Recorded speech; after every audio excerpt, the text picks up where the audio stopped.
Hey guys, welcome back to App Mentor. In this video, I'm going to show you how you can get the Harlequin Crest, which is a unique helm in Diablo 4 and provides incredible benefits to all classes.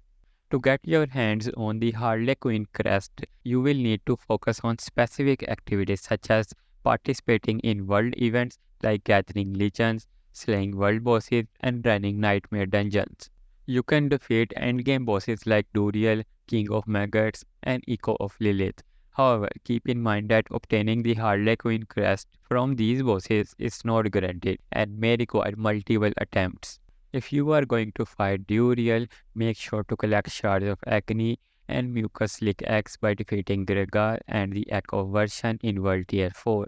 Defeating the Durial gives you a chance at getting the Harlequin crest along with many other rare items. To summon the Echo of Lilith, you will need to collect 10 sand score shackles from Lord Zir and 10 push-in dolls from the beast in the ice. The Echo of Lilith can only be found after reaching the World Tier 4. Head to the Hanged Man's Hall dungeon, find the altar, and place the required items to initiate the summoning ritual.